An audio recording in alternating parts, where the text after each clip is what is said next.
But I don't care if you're not excited. I want your list. I don't care if you're not assertive. I want your network because I'm a recruiter and I want to build my business around great people. And you might not be that great and fast forward and exciting. Not rap with anyone else, right? You might not be that exciting, but I know you can network me to someone who will be. But if you don't ask, you're not going to get it. One more. Go ahead. Yeah, I mean, that's exactly that. Because I remember over the summer, it was like how we got Julia very hard. Because of the fact that like we got Anastasia Perez goes to training, refuses to do her PR list, and then like thankfully I wasn't there, so I just acted very oblivious, and I convinced her to submit 150 like the day after training, and then from her list managed to eventually hit my number, and then got Julianne who like brought in like the rest of her. And here you are now. Okay. More story. Make sure you are pretend to be oblivious, and then All right. Any other final thoughts on this? Okay. So I got a chance to spend, and I'm going to do an abbreviated opening comments just for sake of time. We have two really, really exciting instructional messages today. One is first 10-day management. You can start taking notes. First 10-day management, and you also can continue to eat if you choose to. First 10-day management and basics of PDI. And I know we've discussed PDI in multiple sessions, but this is our first official, like every year, this time of the year on the syllabus. This is the time to deliver the, all right, now you're going to get the basics of PDI. Moving forward, we're going to spend multiple preps attempting to go through it. Okay? So here's my short version of opening comments. You guys have fought to get to this point, and I spoke about this on Wednesday. Okay? There is a surge of re-confidence and re-excitement that happens when you come back for the break. It's like the same feeling when you go to a conference and you leave the conference better than when you came in. Who can relate to that feeling, right? You go in and the feeling that I always have when I'll say it, I needed that conference. Who's ever had that before? Yeah. By the way, managers also need conferences sometimes. Okay, even as a 2-decade-plus career Cutco guy, there are times where I leave a conference and go, it was really good, whether it's to connect with someone, to hear from the president, to hear from a speaker, or to just get my head kicked in, to wake up. I mean, there's so many different reasons. So let this be that type of an event and weekend and week for you. Okay, so let me give you a couple, like Jeff's top priority list and what's important right now. So I'm actually doing the end of the meeting right now. Okay, let me give you the Jeff's priority list of what's important right now. Number one. If you're an A squad, who can tell me what's urgent right now in the next week? If you're at the meeting yesterday, what's urgent, time sensitive to this next 7 days, not push related? PC for what, Adrian? Correct. Your spring schedule. You're right. So spring schedule / your checklist training. Okay, we call it edge training, aka you take the list from yesterday's session, you sit down with Andrew, you sit down with your manager, and you say, all right, what can I observe next week before the push starts and check off on my checklist to get it out of the way, specifically on the green portions, recruiting, sales, development, miscellaneous. Okay, I prefer recruiting if you can, to get that out of the way. For those of you that are not on A Squad, well, many of you are still trying to be an assistant manager. So it would be worth your time to start going through that checklist, specifically of the recruiting portion, and say, all right, Mike, hey, Carlos, hey, Jeff, here's what I have done, here's what I haven't done. The specific urgency is now until the holidays. Okay, that's check number one. Check point number two, and this should be the same PC, right? Have your push already mapped out and approved. That means sit down with your manager. Some of you have already, but you haven't gotten your parents to sign off on whatever event you need to work around. Some of you have. Some of you have not even met yet with your, I'm making up words, meeting. You haven't meeten yet, okay? So make sure you're meeting with your manager to talk about also the push and all the things you need to work around. Number three, attack list. I thought Karina did an outstanding job today, didn't she, on helping you go back to attack list? Well, we have resources. We also have that Facebook resource. I think Mike, if you would be so kind as to forward at some point those resources for how to get more customers on Facebook. And I have it on email, but if you could forward it on the WhatsApp page, let me know. But these are easy ways to collect your list. You have now until Wednesday of next week. Oh, and ready? A little hint, hint, wink, wink, secret, like this is how management works. The deadline is Wednesday, so that if you screw up, you still have another 1 or 2 days to work on it a little bit. But don't be that person. Don't be that guy. In fact, because I'm telling you that, it's even more so don't show up with a bad attack list on Wednesday.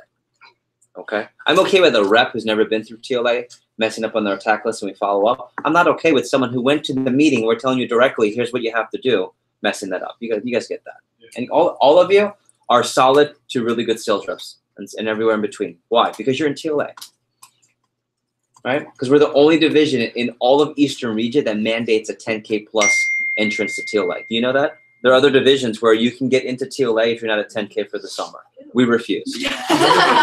It is, and you know, by the way, there are different philosophies, and we used to do that for decades, by the way, for decades. But we made a hard stance in 2017 that never again are we going to accept someone who can't get to at least 10K. Even if you started in August, you have to be at 10K. And I think it's a great standard, but that also shows me that no one here was lucky. No one here is a flash in the pan. You guys, all of you, had just not maybe executed in the last couple of weeks, okay? Next step, ready? Get your holiday schedule now. Here's what I mean by that. Kind of goes in with the push. Ask ahead of time. Hey, Mom, I'm going to, and what Carlos said, go on this money-making vacation. I have a push. Ask ahead of time for what events and let them know, hey, once I commit, I can't just pull last minute. Like, this is the conversation I would have with my mom back when I was rep. Hey, Mom, name of my mom. Hey, Mom. Mom, I know you have some things that you think might come up, you're not sure, but I just need you to know that if it comes up last second, it's not on my schedule, I just can't promise I'll be there, but I'll try. I love you and I'll try. Because a lot of you are at the mercy and whim of, my mom said I have this, I'm so sorry, they just sprung it up. But that's not how real life works. And I can go on 10 more analogies, but you know the analogies I'm going to give you. That's just not how life works, where my mommy said ... Okay? And I know because I grew up in a family where that's how I grew up. Like when Mom and Dad said last second, you dropped everything. That's just kind of like the Filipino way. But the Filipino way isn't always the professional or real life way. And I told that to my parents, and they respect that. Okay, but there's different ways to also say that. Okay. Last two things I think are really important is dam push, right? Those of you that are part of the dam push, making sure you're finishing strong. And any other to-dos and urgents from the district team real quick before I bring Luke up? Any other to-dos and urgents? Getting your friend, last week surge of PRs and getting them to your respective open houses. Okay, all of you have an open on Metro Miami, I believe it's Thursday. The pilot, we deemed ours on Friday. So it's out there. Any questions? Awesome. What I would like you to do is take 30 seconds to write down your biggest takeaway from the first 2/3 of our day today. We're going to wrap up the last 1/3 with 2 instructional messages. So overall, you had to say, man, Mike, are you chiming in? Yeah, real quick. I would take this. I'm having all my crew. This might be helpful for you guys. Take your schedule, map out your goal, like what Carlos said. Okay, so you need, for example, Amanda wants to sell 13 grand. It's going to take her, based on her averages, 48 demos. So you take the 48 demos, you pick out when are you doing those appointments on the schedule sheet, and just put which days you have to take off, which days are going to be buffer days where you're working on the business, like doing your calls, and then the leftover those days. So some days are 0, some days are 2, some days are 5 or 3 or 4, and you just kind of premeditate your roadmap on this. And they gave me a copy, and they keep a copy for themselves. And this is what I'm going to hang on the wall. So in our office. So I encourage you to use this as an easy way to map out how many you want each day, because every day is not going to be 5 or 6. Some days could be 2, and some days are blitz days where you do 5 or 6. Okay, I love it. That formula he did of how to create your average order, and I know it seems so basic, but some of you haven't done it in months or ever. I think it's really important to know the stats. Any other thoughts? Awesome. I'm going to turn things over to Luke, and as Luke gets set up, ready? Let me give you a little preface on what he's going to teach you today. First 10-day management. You can start your notes with that. First 10-day management. First 10-day event to event. First 10-day event to event management. Yes. Let me set Luke up here. Yeah. Is there garbage? So, Yeah. one thing and then you can take these stats down. You've heard this before, different messages. Ready? 50% of a rep sales come in the first weekend. Right? So you think of a career of a rep. 50% of reps. Fast start. Fast start comes in the first weekend. 50% of a rep's fast start comes in the first weekend. 50%. Wait. 50% of a career. 50% of their career comes in their fast start. 50% of their fast start comes in the first weekend. Therefore, a quarter. Therefore. So it's really important that you know, and this is what I want you to take from Luke's message. It's pretty straightforward. Okay, and Luke, can you hop on your Zoom, on the Zoom? Yeah. Please, so you can share. Here's what you take from the message. I want you to look for what are called benchmarks. So you write down a column that says benchmarks. What are the benchmark events that I need to get the people to? Okay. I don't play video games anymore. I used to here and there. And the analogy we used to talk about was this old game called Pong. Right? You go, boop, Oh my gosh, yes. and you have the like back and forth, back and forth. That's I'm sure there are newer versions of that game. Nowadays they have these games where you get to the next level. You get like the power up and the level up. Okay, to the next stage. And here, if you can get reps to all these events, here's what's really cool. 90% of you have been to most of the major events in your first 10 days. That is why you're here. Right? And the same thing goes with divisional events. Getting someone who started in May and June to SC1, that's the first big step. Because ready? You get them to that, they're more likely to come to the division meeting. You get them to that, they're more likely to come to SC2. You get some of the SC2, there's a really good chance they're in TLA or competing for TLA. Okay? Luke, for 2 summers in a row, has done an outstanding job of really. Are you sharing the screen? Perfect. Yeah, are you guys seeing the screen over there? Seeing Luke's screen? Perfect.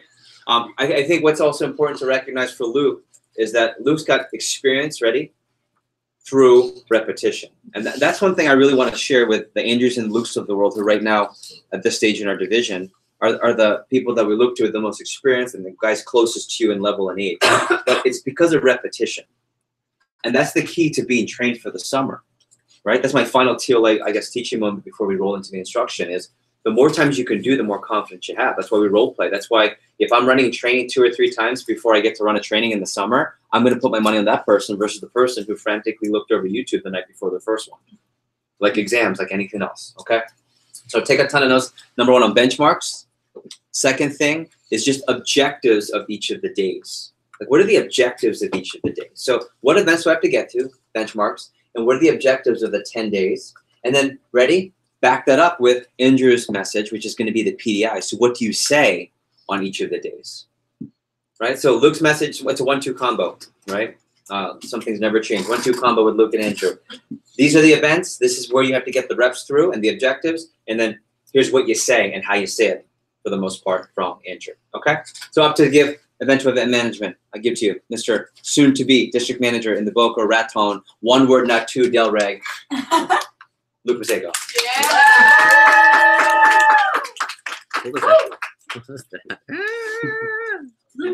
Glad I got fans. All right, guys. So I want to. I'll probably use the board. Can I erase this guy? What's that? Can I erase it? You sure can. Yeah, I'll do it for you. Go ahead. Want to go over the importance of event management. You know, when it comes to, I don't know if you'd really call this a program, but you know, when it comes to what you get the most payoff from for like the least amount of effort, just the way that our events are set up, if you can get your reps to events consistently, that's the key to rep retention, right? So event to event management, I would say, is the key to rep retention. And rep retention is the key to both high PPR and development, right? So every summer we have 2 big goals, and that is, what's the first one? It's the goal of every summer. Big CPO. Big CPO, and number 2? Big development, right? So this is the key to rep retention, which is essentially the key to development, is getting our students from each event to each event. So I want to go over primarily the events in the first 10 days of a rep's career, how we're going to promote them, what are the objectives of each event. But like I said, it's a real like plug and play program as long as you know how to promote. You know, you guys, when people think of it as like sales and management, when you're in management, you're a salesperson essentially for these events, right? You're selling people on going to these events. That's what keeps reps tied in. That's what keeps reps, you know, retained, and that's what, you know, develop reps is, you know, getting them to go to events consistently. All right, so you know, a couple reasons that are important. You know, it's just how our business works is it's driven by events. It's like checkpoints in a rep's career. And if you notice, there's a lot of events the first 10 days. Then after that, the focus is on getting them to conference, right? So once it's been around a while, we kind of have bigger events that are a little more spaced out that retain a rep. But even with us, we have summer kickoff, fall kickoff, year-end banquet, stuff like that, where, you know, it's for us. Like Jeff said before, sometimes you feel like, oh, I needed that rep. right? That's what events do for people. It's almost like a refresher, because if you're not influencing your people consistently, someone else is, right? And when a rep is new, do you think that that influence is positive or negative? Negative. Usually negative. You know, most of the time it's going to be negative. But when you get them to events, you're able to influence them in a way that you're able to kind of cover up some of that negative influence that they're getting outside of the office. Does that make sense? So we got to get really good at attendance. But we also, another thing to think about with event-to-event management is it's not just driving attendance, but it's making sure people show up the right way, right? And our division's really good at that. You know, we're really good at sitting up front, consistently taking notes. But you know, when you're running a branch and you have a kid going to SLBM, you want that kid to be impressive, right? You want them to dress for success. You don't want them to be the kid that sits in the back and doesn't have a notebook, right? So make sure you're prepping people for events as well. It's not just attendance, but it's also showing up the right way so that they can take the most away from it, okay? I want to do a quick brainstorm. What is it in general that events in Cutco do for our people? So first of all, inspire and motivate. I think that's the first one that comes to mind. Informed, so I would say Technical skills, basically. So inspire, motivate. I'd say best practices. Confidence. Action. Yep, creates action. Someone said informs. I would say I'll put win. What's important now? Kind of keeps them in the loop on what's important now. What else? Accountability. Makes it clear where they could be later on. Builds vision. That's a big one. All right, a lot of the things we do in training on a very micro level, right? It's saying, how do we get appointments booked for this weekend, right? And what events do is that it allows the manager to influence the bigger picture, right? It kind of exposes people to the bigger picture. What else? It creates a networking opportunity. So I'd say networking. You know what else it creates when people are at events? Triple threading. And building. But yeah, there's opportunities like that. But it creates culture Ah. when you get people to events. Sure. I love culture. All right. Another thing is it kind of creates this mentality of, oh, if they can do it, I can do it. Right? No one here would ever run a branch if you had never been to a conference. Just the way it is, because you know you would think of branching as the craziest, hardest thing in the entire world. But who here saw people like introduce themselves at SE1 as branches? They're like, oh wait, they can do it. I guess I can do it. All right, that's kind of how it was too. That's not a knock on the branches, but you know, events are an opportunity to showcase success for our people, to show them what's possible. All right. Other than that, I'd say it ties them into competition. Some of the smaller ones also ties them into the DBM. Jeff, right, and builds up the DBM by consistently getting them to events, which is another major key for development in general. Okay, when they miss events, you know, they don't have best practices. They have very short-term vision, right? It's very hard to manage kids that don't go to events, right? There's a few events that are absolutely critical, otherwise you're most likely losing the rep, and I'll go over those in a sec. All right, but a lot of these things. You know, what's interesting about what events do is a lot of these things we consider kind of like intangibles, right? There's not a how to like step by step do this and this on how to create culture in your office, right? That stuff is driven through event-to-event management, right? It's hard to get your people to just network. You know, you can tell someone, hey, go meet this person. But when they're at events, it's something that naturally happens, right? All these are things that are a little more intangible and can be kind of harder to grasp your first year when you're not thinking about it. But when you get people to events, it automatically puts these things in place. Does that make sense? So it's another reason it's so important. Before I get to specific events, you never know which event is going to be like a major game changer for a rep in their career, and sometimes even their life. You know, pretty sure I've heard Jeff tell the story of he didn't really want to go to his first SE1, and then he went to his first SE1 in 1997, and then ended up breaking records, right? And it was a game changer. Changed my life. Right, and there are certain events for certain people that whether it's a specific Olean, an SE1, an SE2, that gave them that big picture, gave them that you know, building vision mentality, and kind of turned them into the people that they are today. So you know, never take that for granted, because we run incredible events here. So don't take it for granted. You know, having some of the best events. I think we probably have the best SLDM in the nation that Jeff has run. Right, and I think a lot of other division managers modeled theirs after his. That's one of the greatest assets that we have in running a successful division, is consistently getting people to SLDMs. Okay. And once you get people to events, a lot of the DMs and DBMs are going to do the rest of the work for you. You know, it's a very plug and chug system where, other than the ones you're running in the first 10 days, once you get to the bigger events and SLDM and division meetings and conferences, like let the higher level managers, let the division managers and district managers do the heavy lifting for you. Like they'll do a lot of your developing just by getting your kids to events. Okay. So we manage reps in sections. Okay. First section is days 1 through 3 in their fast start. Okay. You want to manage reps in sections. And by the way, it's really easy if you just keep it organized on web PDI as to where you have like your first weekend fast starters, your second weekend fast starters, and the rest of your team. And this summer, every single staff meeting, we would sit there and classify the team so we know, where a rep is in their career, because you're promoting different things for where people are in their career. Okay. Yeah. Can you unmute? Here we go. Oh, have I been muted the whole time? Yeah, and Awesome. it's my computer. No, not the whole time, but Probably the whole time. I don't know. really not. there we go. That's better. I got it. I fixed it. I fixed it. I'm creative and Asian. Got it. Better. So Better? It's There we better? go. Vargas, is it better? where's the mouse? There we go. Gucci? Yes. Good check. So managing reps in sections. The first one is days 1 through 3. So what are the major events that happen days 1 through 3?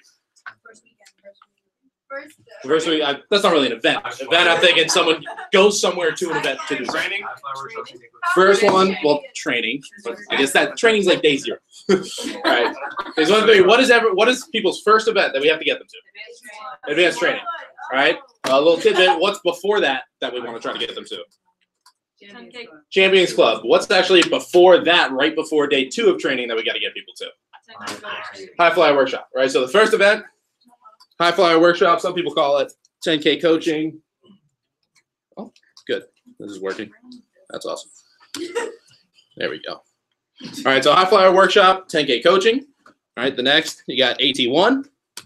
You also have Champions Club. Okay, so those are within the first 3 days. Now, I'm going to break down each of these individually in a second with how to promote it, what the goals are, and when and where you're going to be pushing attendance and where you can drive attendance for each thing. Then you got days 4 through 6. What do we have then? Another 3 major events. AT2. SLDM, that's probably the biggest one. AT2, and then what? It's right after AT2. Team meeting. Okay. Then days 7 through 10, what's like the last event of their fast start? Sunday PSP. Dave, you're allowed to speak audibly, you're not disqualified from this, right? All right. Sunday PSP, and then another, I don't know, I wouldn't necessarily call this event, but I like doing these live, especially after their fast start, but a Cutco through college PC. this doesn't necessarily have to be days 7 through 10. Sometimes people like doing this Tuesday right after SLDM if someone's on fire. But if it's sometime like right after their fast start, being very intentional about having a Cutco through college PC with everyone, it's another way to build vision and drive attendance to future events. Okay, so going through all of these, go ahead and I want to share why each one's important. I want to share when and where we can impact attendance with these events and how we can have people showing up the right way. Okay, so High Flyer Workshop. What's the purpose of High Flyer Workshop? More information before second day of training. More information, but specifically. Identify who could be your gunners for 10K fast start.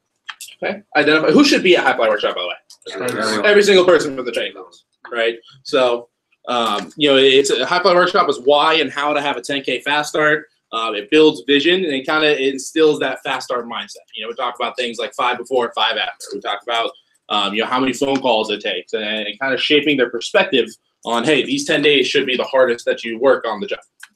All right, after that, it's easy lifting if you do well with it, okay? Couple ways that I promote it.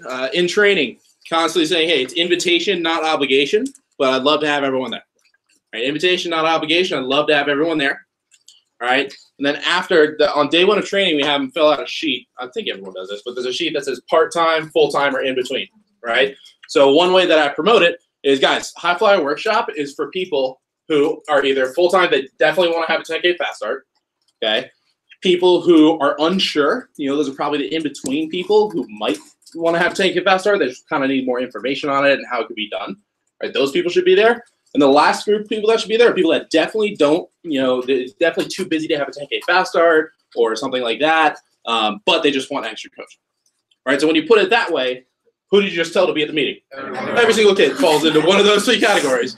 But like that's exactly how I promote, High Flyer Workshop is by telling it. But everyone, as they're sitting there thinking, they're putting themselves in the bucket. Oh, that's me. Okay, I should be there, right? So it comes in everyone, but kind of dividing into those three buckets, right? So the first one is you're gung ho, you want to have a 10K fast start. You don't know if you want to go for a 10K fast start, you want more information, or you definitely can't, but you need more coaching. Okay.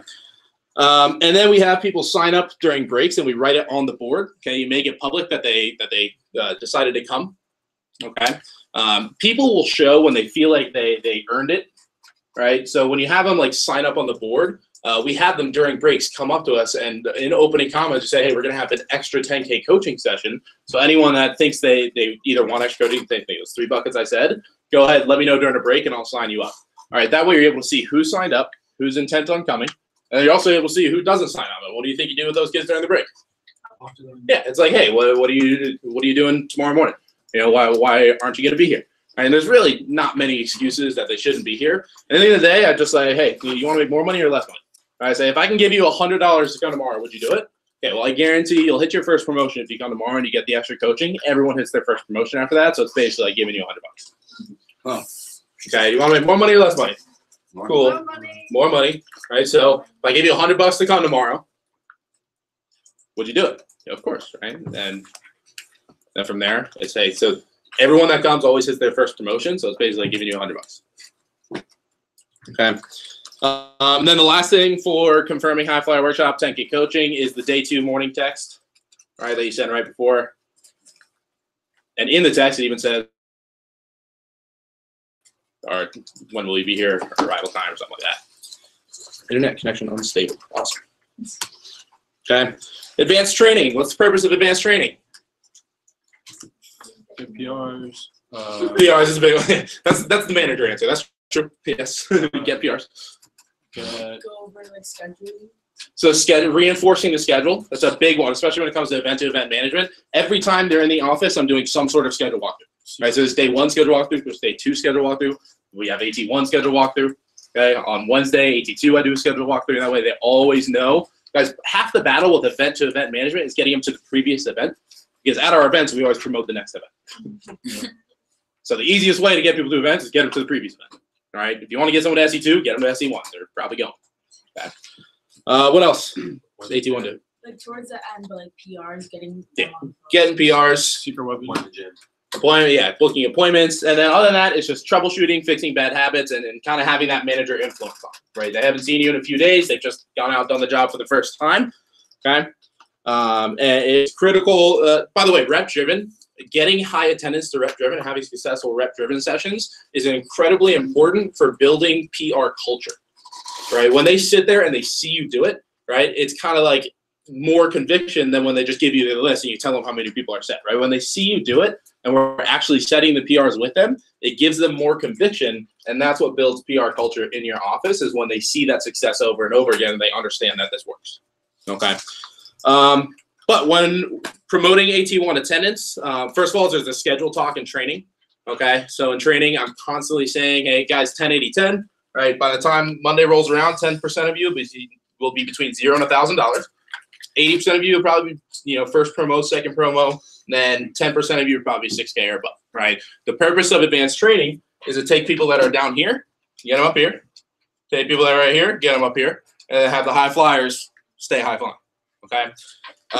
So, no matter what happens, the mentality is always, no matter what happens, AT1 is here to help you, okay? So then another key line is, you're going to love me, you're going to hate me. All right, you're going to love me because I'm giving you the fire tips. I'm going to be, teaching you the secret weapon. You're going to hate me because I didn't teach you earlier, right? But the only way to learn a job is actually go out and do it. So that's why we have you come back for an advanced training. Okay, that's a line that I wish I have down. Is you're going to love me, you're going to hate me, right? And on with that. On PDI first weekend, I don't want to take away from Andrew's message, but I'm sure he'll mention this. First weekend, every single PDI call you are mentioning AT1, right? If they had a no sale, hey man, don't worry, you haven't even had AT1 yet, right? And then move on, go forward to the call. If they sold a complete, dude, that's great. What's cool is you haven't even had AT1 yet. right? They sell a galley. Awesome, man. Well, I'll tell you, you haven't even had 18-1 yet. Imagine what it's going to be after you learn like the secret weapon and all that. Can I interrupt real quick? Even if someone, I mean, who had a 10K fast start weekend or day, right? I still would say the same thing. Yeah. So would you, right? But here's why. The moment, and you know what? This is Andrew's talk. So anyway, this is Andrew's talk. Then Sunday night PDI. All right, Sunday night PDI, when you're talking to them, you're confirming everyone for 18-1. The way that I confirm is always, hey, are you going to be here in the morning for the 10K coaching at 8, or will you just come in at 18-1? All right, and then something along the lines of, most people are showing up in the morning for the 10K coaching at 8 o'clock. Can I expect you there for that, or are you just going to come to 18-1? All right, that way you're confirming for one or the other. By the way, that Monday is the easiest day to drive Champions Club attendance because they're already going to be here at the office. But if you get a rep to Tuesday 10K coaching, chances are, I mean, most people that have come to both Monday and Tuesday 10K coaching have an 8 to 10K fast start at least, right? Because it kind of builds the culture of, hey, if you're able to provide value for 2 days, they keep coming back, and then they just, they have appointments because they're here phone jamming in the morning. So getting them to that day 2 Champions Club is incredibly important for retaining a rep and getting them through the 10K fast start. All right. Another thing for 18-1, have go-to success stories. Go-to success stories. Okay. And if you, I mean, when you're just opening up, you're obviously not going to have these, but don't be scared to use stories of other managers, right? That like stories that we say. Like before I had actual reps, I was just always saying stuff that Jeff had told me before, that my previous managers had told me before. I would just regurgitate these same stories, and eventually they started having in my office, and you'll have your own stories once you have a few training classes. Okay. So mine are, every time I talk about 18-1, it's like, hey, man, I had a friend, Stephen LeMay, who he was actually my PR. He came in his first weekend. It was just like, no sale, $100, $200, no sale, no sale.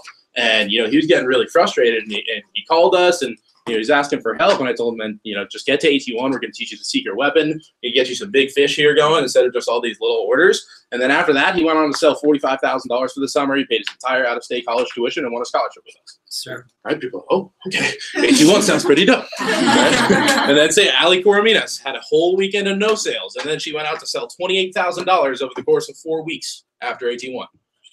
All right, Nicole Rodriguez, you're one of my examples this summer, where Nicole was the same thing. It was like I think it was no sale, $100, $300, no sale, no sale. And then it came to 18-1, and then she sold 4 completes that night when she went home. And then she had a 10K Monday. Yeah. Oh, 5 completes, excuse me. She had a, 14K Monday? Something like that. She sold 14K right after 12,000. Excuse me. I think it was 16,000 retail. By the way, another trick, always quote retail price when you're giving stories, it just sounds instead of CPI. It's a good one. And then I also use Josie as an example. She did the same thing. She only had 1 order coming into 18-1, and then after that ended up having a 10K fast start. But have these go-to success stories for each event, and that's one of the things that I didn't write it down, but the success stories that are like, oh, that person can do it, I can too, right? And kind of breeding that into your people. All right. Then moving on to Tuesday. All right, SLDM, guys. This is the easiest thing to implement into your business, and the #1 thing that will impact development in your office is consistent attendance to SLDMs. All right, I think that this is something that I take pride in. That I think I've been very, very good at this over the past 3 years. My branch, I made sure every single kid was getting an SLDM, come hell high water, no matter what. Like, got to get them to an SLDM, okay? Because this is what happens at SLDM. What is it the first time they're doing? Meeting Jeff. First time they meet Jeff, right? So, when it comes to keys of building up and attendance for SLDM, first of all, build up Jeff. Hype up Jeff in your training, right? Puerto Ricans do this the best, but, the first time they see Jeff, they just start going crazy. But when they feel like Jeff's a celebrity, they're going to want to go to SLDM, okay? SLDM, reluctant to call it an optional event, but anytime there's an event that we really have to drive to get in there, instead of like an AT1, AT2 that's in the schedule, something that is more invitation, not obligation, you really got to make them feel like they earned it, okay? The more that they feel like they earned it, the more likely they are to show, all right? So as soon as everyone hits their first promotion on first weekend PDI, always recognize them for hitting SLDM, right? Because they earned it, right? So SLDM, it's the first time they're exposed to Jeff. Don't try confirming the day of for SLDM.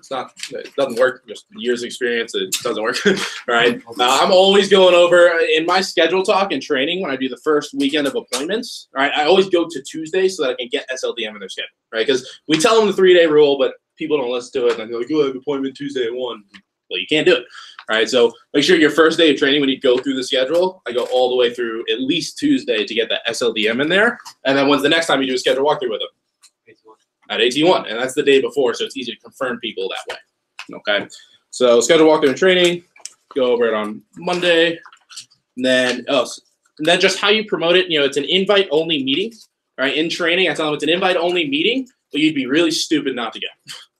Invite-only meeting, you'd be really stupid not to go. You're basically throwing away money. Okay.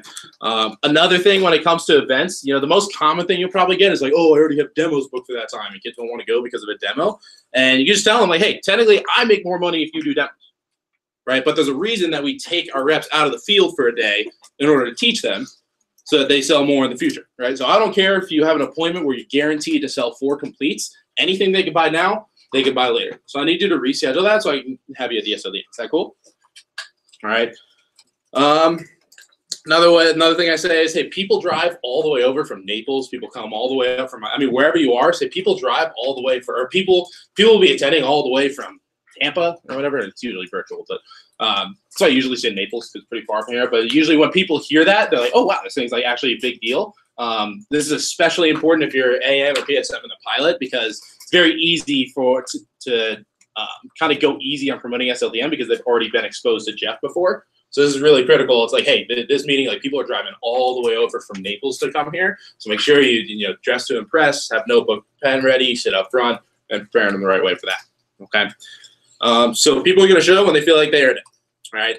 When they hit their first promo, make sure you're recognizing that. And then I always send like a Tuesday morning prep text where it's like, hey, just make sure dress sharp, wear a tie, notebook and pen, all that good stuff. Make it showing up the right way. All right.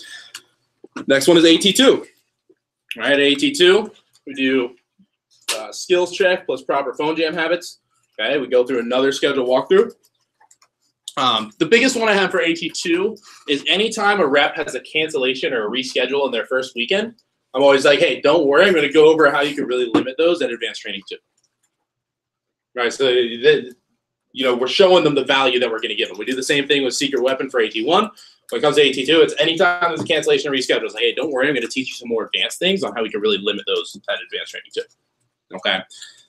And when it comes to team meeting, guys, I think this is probably the most critical thing in their first 10 days is team meeting. If you don't get a rep to their first team meeting, I'd say there's a 90% chance you're losing that rep, at least. Andrew, do you agree? You don't get a rep to the first team meeting, they're gone, right? For the most part. Yeah. So most of the time, they're gone, right? Get into the team meeting because, that's another thing. They see bigger picture. They start to get bought into the culture. They get, bought into the competitiveness of it, contests and stuff like that. They see they're not so far they've only seen their training classes. It's the first time they get to see the team as a whole, okay? But it's very rare that a rep makes it past their FASTA if they're not at their first team meeting, okay? Also sets phone jam standards right off the bat, where if you don't do that early, it's really hard to manage a rep who's bad at phone jamming because they didn't go to AT2 or something like that. Yeah. At the beginning, your team meetings are going to be full of reps. You can have a small team, so you get to use it as an opportunity to paint the vision you want for your office. You get to build the championship mindset from the beginning. So I'm trying to build a championship team. That'll give you extra opportunities to get extra PRs in during the team meeting. For sure. And then after that, when it comes days 7 through 10, this is another one that's just really critical to get them there. If they miss their first Sunday phone jam, then they become what's called a Wednesday jammer. And they book all their appointments on Wednesday, right? Any managers know how to talk about the kid that just comes on Wednesdays, has an excuse for every single Sunday, and books a whole week of appointment on Wednesday. Like, it's the Wednesday jammers. It's just going to happen. And that's what happens when they miss their first Sunday phone jam, is if they're not there for that, then a lot of times they saw Wednesday, they saw that it was this big deal, and that the whole team came in, and it's very easy to let your Sunday culture slip when you have a lot of people leaving or a lot of people missing that first one. Yeah, and okay, so to that point, there's 2 major phone jams, Sunday, Wednesday. You guys know that. So you're limiting 50% of their demo capability if you don't have a Sunday culture. And I see it all the time where you have this team, people pop out of training, you have good sales out of training, You get people to the team meeting, but you don't have a Sunday culture, so your sales flatline. Right? You peak and you can't increase the sales. So I mean, here's how you know it's a great office. You get the same amount of demos Sunday as you do on your big Wednesdays. There's no difference. Dream. That'd be wild. Sounds dope. Guys, what tees a lot of this off and tees up being able to have the right conversations with people and being able to drive them to events is your training expectations talk. All right, the expectations talk and training. You watch, and I mean, I don't think we have one film, but I'm sure it's in Andrew's training if you're watching that one, or Roman's in that one as well. It's in there. But I'm just going to go over real quick what I do with my training expectations talk that tees it up to make event-to-event management really easy. All right. First things that don't really pertain to this is you're going over clocking in, clocking out on demos, setting PDI standards. All right. But then I have a section that is attend all meetings. All right. Now, technically, we can't tell them they need to attend meetings, but you can say that meetings are critical for people's success and that they should be there. All right. That's kind of the way that I do it.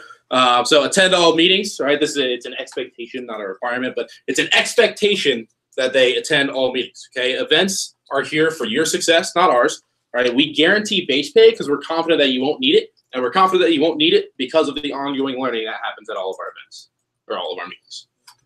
All right, so that's another thing that I'm constantly saying to the training classes. Hey, events are for your success, not mine. All right, we guarantee base pay because we're confident you won't need it, and we're confident you won't need it because of all the ongoing learning that happens at our meetings. Okay, and then I walk through each event and kind of why it's important, right? I go AT1, I tell them a success story. I'll give the Stephen LeMay story I gave a little bit ago. Say, hey, we're going to teach you something. You're going to love me, you're going to hate me. We'll teach you something called the secret weapon. We'll dive in a little deeper on reps. We'll do on recs. We'll do some advanced goal sharing, and that's where you have to have what memorized? Page 16. There you go. Then, guys, advanced training 2. I'll be sitting down with each of you and fixing your clothes. All right. It's a skills check on your clothes, but it's also like troubleshooting so I can see what's happening and we can really improve your clothes. Everyone pops off after that. All right, so it's like another success story. Then we'll also go over effective phone jamming. And then on Wednesdays, the first thing we're going to do is a phone workshop. Then we'll do a big phone jam. We'll get you all your appointments booked up for the week. And then we have our team meeting. All right, and this is where my demeanor kind of changes. And I just get more serious. Like I'm very upbeat, high energy during training, and it's almost like a little weird where people are like, "Whoa!" It's like, "Hey guys, I got to get serious here for just a second." There's 2 meetings that every single rep comes to every single week. And the first one is our team meeting. It's on Wednesday nights from 9 to 10 p.m. I won't go ahead and write that down. Guys, you don't have to write that, but in training, it's Wednesday nights from 9 to 10 p.m. All right. And by the way, this is not the first time that I'm covering this. I've already gone over it in schedule walkthrough, but this is in an expectations talk later. All right. We do it in the evening, so it's out of the way of homework, class, appointments, stuff like that. But everyone listen very closely. You need to be, it is critical for your success to be at team meetings. Right? It is a key component of your success as a rep with Cutco. So please do not call me, 5 or 6 o'clock on Wednesday night trying to explain to me that you're not going to make it. All right? Because I'm going to tell you, I'm sorry, but that's not an option. All right? If you want to be a part of this team, you want to be successful, then I need you here, period. Everyone get that? All right, now listen, if you have scheduling conflicts, that is totally cool with me. I just need you to cover them well ahead of time. All right, so can anyone tell me what's well ahead of time at most jobs? When do you need to communicate? Usually a week, all right? I'm cool with 3 days, all right? And I say I'm cool with 3 days. All I would need to know is by the previous meeting, all right? So if you can't be here Wednesday, I need to know by Sunday. And if you can't be here Sunday, what do I need to know? Wednesday. There you go. Exactly. And I make sure everyone writes that down so that if they try to skip a meeting or if they come with an excuse, I tell them, hey, give your notebook from training, go to open it up. All right, this is what does it say right there? Okay. I make sure everyone writes that down, and I kind of treat it like it's a handbook at another job. Okay. But if you tell me it's grandma's 80th birthday, the day of, what am I going to have to tell you? I'm sorry, but that's not an option. I promise you, I will tell you no. So please don't be unfair and put me in that kind of situation because I don't want to tell you no. Right? I don't do this because I'm a big mean ogre who just loves rules. I do this because it's a critical component for your success. Okay. I'd say, hey, it's not fair to put me in that position because I don't want to have to tell you no. But if you come to me the day of, that's what we're going to have to do. So please just don't take advantage of my niceness. Everyone got that? Cool. Now, I'm not going to have to twist you, and then I kind of build up to me. It's like, listen, guys, I'm not going to have to twist your arm to come. Right? And then usually some AM's in the room or something. Like, hey, Mila, how awesome are team meetings? She pops off and are great there, right? Guys, at team meetings, we do 3 things. Number 1, we recognize our people. Right? People who feel good, they do good. They do well, but it doesn't sound as good. Then we do some learning. All right, when you're here, you're always growing. You're always getting better. You're always going to learn how to sell more. Then we're going to go have some freaking fun. All right, we got our team night out. Usually it's bowling or wings or laser tag. But if you think the job is competitive, then you got to see bowling. All right, you got to see. If you think the job's competitive, you got to come bowling. It's just it gets kind of wild. All right. Then, guys, what's the second meeting that I need you at every single week? The paycheck meeting. All right. I call it. I don't call it PSP right off the bat. I call it a paycheck meeting. Guys, does that sound important? And everyone's eyes light up. They're like, yeah. All right. They think that's like when we physically give them their paycheck and yeah, no, that's how it works. All right. They say, guys, so does that sound important? Yes, of course. Then I go over whatever the arrival times are in your office. I go over that in the talk. And I'll say, guys, let me be really clear. You're not coming this Sunday. It'll be next Sunday. So if they're in training, they don't come their first Sunday. So I said, not this Sunday, but this will start next Sunday. And what happens, you come to the office, go ahead, throw your name on the board. We'll meet with you sequentially as you come to the office. And, we look at your past week, recognize some weaknesses to improve strengths and build on. And we'll do planning for your next week as well. Okay. We're going to help you create an individualized schedule for your success around whatever obligations you have outside of Cutco. Then phone jam and schedule appointments for the next few days. All right. But before you leave here on Sunday, I need you to have Monday, Tuesday, and Wednesday booked up.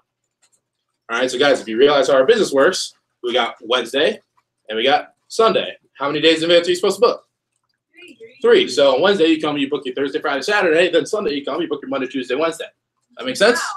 All right, people are like, yeah. Okay, so those are 2 times I need every single week. All right, let's say you just want to do, a couple. I'm cool with you booking your appointments beforehand if you only want to be here for a couple minutes just to check in. All right, but I need to see you every Wednesday or every Sunday. If not, what do you have to do? Communicate. How far ahead of time? 3 days in advance. Okay. Then I go over different phone jams. I really lay it down on phone jams, how important they are. I always go, guys, go ahead and like this after a $10 meeting, I say, everyone write down phone jams. All right. Now I want you to star it, highlight it, circle it, tell your future kids. Okay. Because this is the most important part of the entire job. All right. We have 3 major phone jams every single week. All right. The first one is a Sunday kickoff phone jam. That's what I just talked about. All right. It goes with your paycheck meeting. And you got to tell them about all the Sunday phone jam and all that. And then you walk through, you got your Wednesday phone jam. And then we also have a Thursday moneymaker phone jam for people that have to make up. Okay. Yeah, so it's pretty much phone jams for the most part. Then that's another time that I use to build up Champions Club and how great morning phone time is. But, I always walk through how important phone jams are. And then always an example of, hey, let's say instead of coming to phone jam, you did, 3 appointments. No matter what you sell on 3 appointments, you're shooting yourself in the foot because you're giving up all of your Thursday, Friday, Saturday appointments. All right, and then walk through the math with them on that as well. All right. At the very end, I'm just like, hey, guys, if you have conflicts with any of these times, that is perfectly fine. Go ahead and talk to me. We can create an individualized schedule for you. But the biggest thing that I need from you guys is communication. Right? And it's always circling back to communication because if they communicate, we can always work it out. Right? When people miss events, it's usually because of a lack of communication. They rarely tell you beforehand, I'm like, I'm missing this. All right? And usually it's a conversation after that you have to have. All right? If someone does miss an event, all right, I want to go over the conversation you would have with them. If they miss an event, hopefully it's the only one they ever miss. Because I'm very tough on them whenever they miss their first one, unless they communicated, obviously. But if they don't communicate, I hate to say like drill into them, but you kind of have to drill into them. Otherwise, that becomes a habit. And everyone knows there's always the rep that shows up like once every 14 meetings. He's got 3K career sales. You're like, that guy's still here? Well, that's what happens when you miss first team meeting. All right? So if they miss an event, you call them. All right. What's the first thing you should always say when someone misses an event? Yeah, is everything okay? Right? You never know. Right? Is everything okay? That way you're not coming off like accusatory. Right? If there could be some sort of situation you may have to work out. So first, right, is everything okay? And then you have to ask if they knew about me. Right? So hey, do you have your schedule on you? Okay, awesome. What did I have you write down for Wednesday night? Right? Team meeting. So tell me what happened. Where are you? Right, and then they go ahead, give you their excuse or whatever. And then the conversation is, hey, events, they're for you guys. They're not for me. Right? They're critical for your success. You remember when I went over in training? All right? Yeah, and you didn't communicate with me. How many days in advance did I tell you you need to communicate? 3 days in advance, right, by the previous meeting. Okay, so I need you here next time, and I also need you to be communicating. Is that understood? And the last thing I always say is, hey, I don't want to have this conversation with you again. Is that cool? All right, awesome. Go ahead, crush. Okay, that's the accountability conversation you want to have, right? So is everything okay? All right, did you have it in your schedule? What happened? All right, everything okay? Do you have it in your schedule? What happened? All right. Then build value in events. Right, that's where I say, hey, events they're not for you, or they're not for me. They're for you, and they're critical for your success. You missed this, this, and this. Now we got to get you caught up on this, this, and this. All right. And then, hey, I need you here next time, or I need you to communicate ahead of time. Is that clear? I need you here next time, or I need you to communicate ahead of time. Is that clear? Last thing is, hey, I really don't want to have this conversation with you again. Is that understood? All right.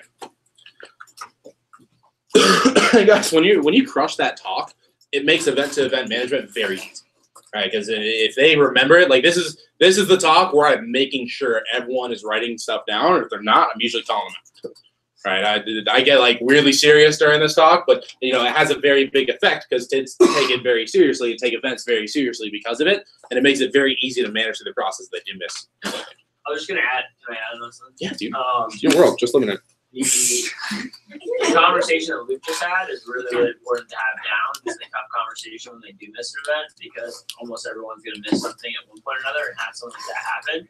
And addressing it, or whether it's an assignment, someone not doing an assignment, or whatever the case is, addressing it like the second that it happens is the most important thing. It's 1 minute. If you don't address it, it's actually literally even worse for you, because now you're creating a culture where they think that it's like, you told them, hey, here's the expectation, and they deliberately, like, they didn't follow that expectation, and now they know that, like, okay, cool, when Luke says something, he's not actually going to follow through with it, and I can still do whatever I want, right? So whether it's an assignment, or whether it's showing up to a meeting or something like that, too, it's just like, you think about, like, mom and dad growing up, like, if mom said, like, hey, I'm going to punish you if you do this, and then you did it, and she didn't punish you, what are you just going to keep doing every time? That, because you know you can get away with it every single time. So you have to have that conversation, even though it sucks and it's not really a fun conversation to have. Like the second that it happens, someone walks in, it's like, all right, yo, come here. And it's like a minute conversation and you set the tone, or else that rep will be the worst rep to manage ever for the rest of their career. Mm-hmm. Yeah. And it's so true too. Like if I ever am just too busy to miss it, and like I just don't get a chance to really talk to that person, like every other meeting, it's like you have like something come up with them and it's awful. Yeah, you'll notice the kids that don't show up usually perpetually don't show up. It's probably because it wasn't addressed properly the first time. Okay. So yeah, that's for Wednesdays before to get in there. I always have their arrival times for when they're supposed to be there on Wednesday. And then, my AMs know that I'm turning into like a monster on Wednesday nights, but usually at like 6 o'clock, at 7 o'clock, at 8 o'clock, if there are like some late arrival stuff, I'll have everyone on a list of who's here and who's not here that needs to be here. And I'll make sure to call them on the dot. And like, if they're not here at 6, you're giving them a call like, hey, what's happening? Where are you? Most of the time, they're just running late, but that makes it so you can address it right away. And if anyway you don't get a hold of, I do that before I even do my Thursday PDI in the morning. Because the first thing I do is I'm calling all the kids that missed team meeting that needed to be there and having that accountability conversation. Okay. So this talk is first 10-day management, but I can't really do an event-to-event management talk without talking about conferences at least a little bit. So, quick note outside of the first 10 days is kind of more macro level. But the goal is always to get a rep to the next conference. SC1, I would argue, is probably the most critical of the conferences to get them to. All right, when you get someone to SC1, what that does is it builds your alliance and builds your culture for SC2. Right, it's teeing it up for the biggest sales period of the entire year. Right, it's very rare that a rep doesn't go to SC1 and they're here at the end of the summer getting into TLA unless they started afterwards. All right, actually, anyone in this room start before SC1 and didn't go? Exactly. All right, it's automatic that like every year there's always like, well, this person can't go, and we'll joke around. We'll be like, oh, they're gone, and the managers are all like, no, they're gonna stick around. Never happens. Never happens. You have to get them to SC1. I'd say that's probably the most critical. Okay, SC2 is what attendance at SC2 does. Is it kind of extends your summer. Right, it keeps people tied in through August and through Conference of Champions through SC3. It keeps them tied in for the summer. It's the biggest conference we run, but I would actually argue that's probably not the most critical, but it's still, you want to get everyone there. But if you have a 17-year-old that can't go, it's not the end of the world. All right. Then Conference of Champions. This is critical for development. It's critical for your TLA class, right? So coming out of the summer, one of the goals is big development. Getting people to Conference of Champions. I mean, unless they're going to school early, then getting them there is absolutely critical for development just for fall transition, right? It's very rare that unless someone went up to school and you're communicating with them heavily, it's very rare that someone actually makes it to, I would say this December prep if they weren't at Conference of Champions and they didn't have a legitimate reason, okay? Getting people to conferences, all right? I've got 4 steps to getting people to conferences. Number 1 is heavy office promotion. Heavy office promotion, right? So just constantly creating buzz in the office. All right, so one example of that was we hang, push signs that cover every inch of the entire wall so that something just feels different, right? It just creates buzz. It gets people excited. All right, every team meeting has pretty much the same format, right? It's recognition, maybe some instruction if you can fit it in, and talking about the next conference. That's every single team meeting. They're not that hard. Now, you can make it fun in your own way, but it's recognition, a workshop if you have time. It rarely gets done on my end. And then talking about the next conference. Literally all it is, right? But it is about creating buzz for conferences, right? Make it so that going to conferences is like the cool thing to do, right? Rather than people dreading going to conferences, make it like a cool thing to do, okay? Number 2 way to get people to conferences is get them to the previous conference. All right, guys, at almost every conference, we do some sort of group sign up for the next conference. Yep. I remember this was one of the things where it's like when I was in your shoes and it was like the first time for TLA, I was like, whoa. All right, but to get into the first conference, you usually have some sort of group sign up to get them to the next conference. It's a very easy way. Once they sign up, sign up plus, just heavily promoting it in the office. And, it's pretty easy to get people to events from there, right? I always sign them up, ask questions later. Not the other way. Sign them up, ask questions later, right? As long as it's before the deadline that you can cancel. Always sign them up, ask questions later, right? Just get everyone signed up as much as possible, get them to the previous conference. The third thing to do is individual PCs. Individual PCs. All right, so usually before each conference, we do a round of push PCs. And then after each conference, we do some sort of planning until the next push PC. All right, but within all these, you're confirming for conferences, okay, through those, or getting people signed up that maybe weren't there for a group sign up or something like that, okay? So we got heavy office promo, get them to the previous conference. We got individual PCs. The last thing that's really important for getting people to conferences is confirm, confirm, confirm. You can never confirm too much, all right? One of the sad but really funny things every single year is seeing like what branches projected attendance is for conferences and seeing if like half of those show up, right? Because it takes confirming on confirming on confirming. Like I'm confirming 2 weeks out, I'm confirming 1 week out, and then every single day until the conference. That's not even a joke. Like you're in my office, I'm constantly, SC2 coming up, SC2 coming up, no matter what. All right. So those are 4 main things, guys. In closing, just in general, event-to-event management, it's the key to rep retention, which is the key to productivity for us. A lot of it is plug-and-play stuff. If you get someone to an SLDM, it's going to spark your development. It's just the way it works. Let the DMs and DBMs do heavy lifting by getting people to events. But it's absolutely critical. Andrew, you had something to add? Yeah, the last thing I was going to say on conferences, specifically, or just really any events, but specifically like conferences like SE1, SE2.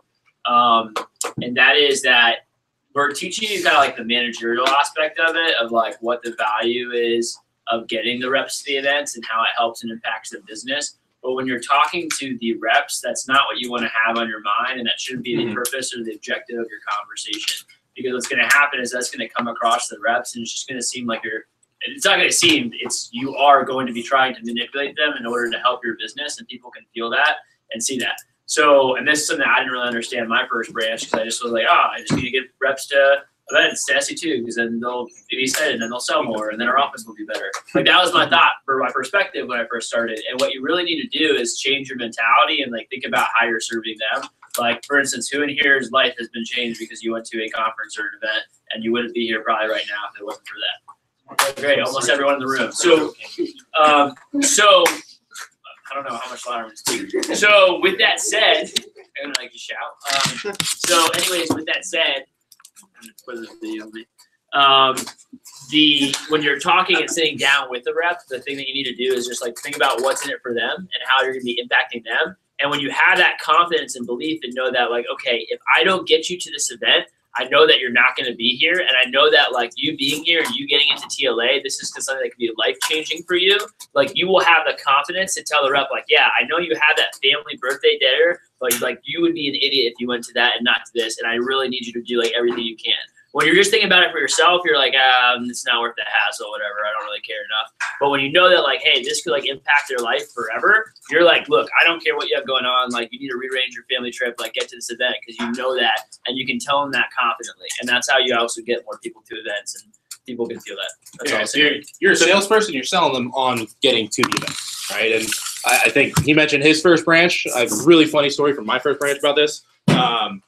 I was, when you're promoting it, you really have to be building value and have the mentality that he was talking about instead of just promoting, go just to go. All right, that doesn't work as well. So my first branch summer in Boca, we had more people than the pilot at SC1. We had broken the May record for a branch. We had broken the SC1 record for a branch at the time. And I remember they showed up to SC1. I was so excited. I had like 30 people there. And then after the event, I was like, hey, what was your biggest takeaway? They're like, well, I feel like these events are just like, to get us to the next event and do TLA. Like, well, I mean, that's what happens if you promote it in a way that's like, hey, go just to go. You don't have people showing up the right way. And I had a very weak, because of that, I had a very weak July. I had a really killer May, and a really killer June. Then July completely died off, and I kind of salvaged it with a solid August. But I think I sold $30K in all of July, and that was for a $250,000 branch. It's just unheard of. All right, but it's because I wasn't promoting things the proper way. I had the mindset Andrew was talking about before, where it's like, hey, I need you to get to this event just to be at the event because we have been. Make sure there's some content in your promotion. Make sure you're actually building value to go into these. Any questions before you congratulate Luke on just his presence? Ready? 30 60 seconds. And I know that there's some challenges with some people getting the video up or being able to stay engaged without the video, and that's okay. This is going to be one of those videos that are going to creep its head, its really pretty head actually, into the spring campaign A squad repertoire. Meaning, if you're going to run an office or be a dom or be a major player, we're going to watch this over again, because if for anything, the general objectives of event to event, but his execution of day 3 expectations talk. That's one of the big 6 talks. He essentially broke down the day 3 expectations talk, again, which is one of the big 6 training talks that you have to nail. Okay, so take 60 seconds, write down your biggest takeaways or questions you need to clarify if something wasn't clear. Take 60 to 90 seconds, and then we're going to transition just a moment to a break, and then we'll have Andrew wrap up with a final message, and then I'll designate some assignments.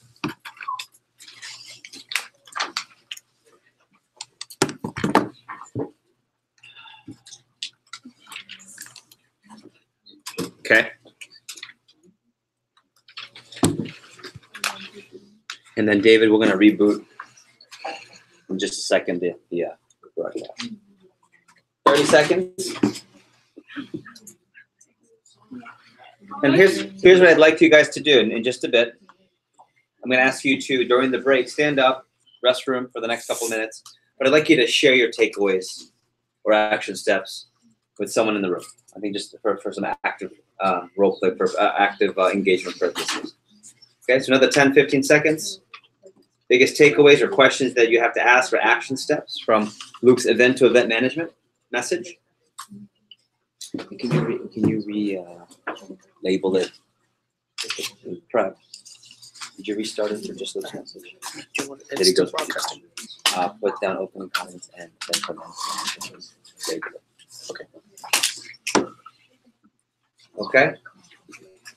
Let's share 2 or 3 from Tampa, 2 or 3 from San Juan, 2 or 3 from here, and then we'll go to break. Let's go to Tampa first, gentlemen. Gonna get a little up here, some takeaways, and I think there's some video issues, so I apologize for that over there. Anyone? We'll go to, hold on. There we go. Tampa, anyone? Yeah, Josh, go ahead. Hold on. 1 second. 1 second.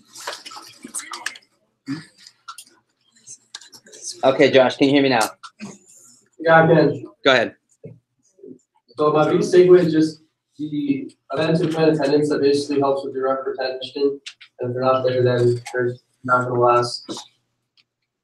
And there was one other thing, basically creating a culture for conferences and getting them excited about it for the right reasons instead of just your selfish, not selfish, but personal reasons. Right, I agree. And you can always tell, like, I see Andrew has people every year that cancel like major family trips and major events that were booked like months in advance to be at events. Same thing in the pilot, because we generally believe in these events. We believe it's an event. Yeah, we have people not missing classes, canceling semesters.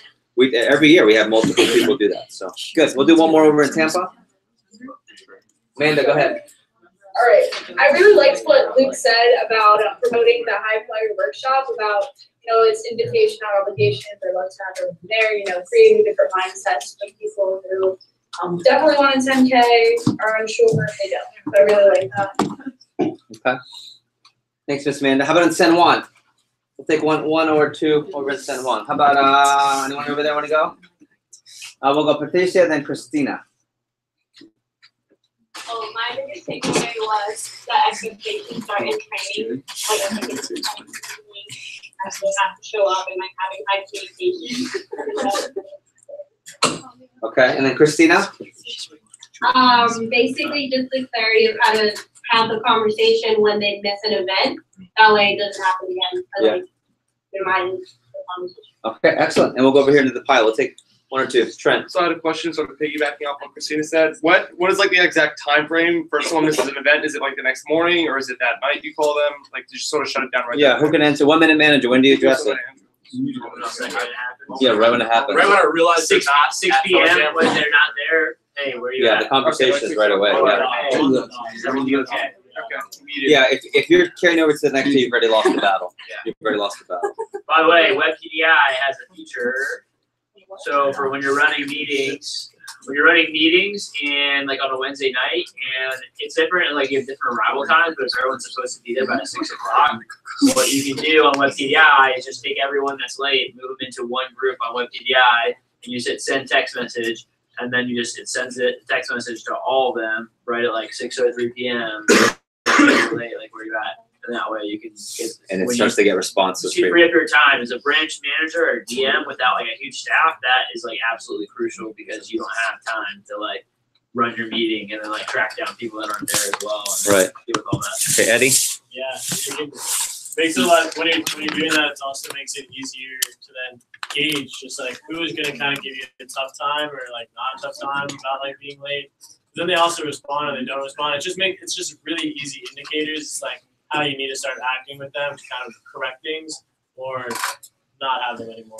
Yeah, right. You know who's going to be low or high maintenance. Yeah. No way. Okay. Cool. Let's do this. It is now 5:26. So let's take a quick 10-minute break. We'll come back at 35 with the hard start. We'll do some debriefing. Hard start at 40.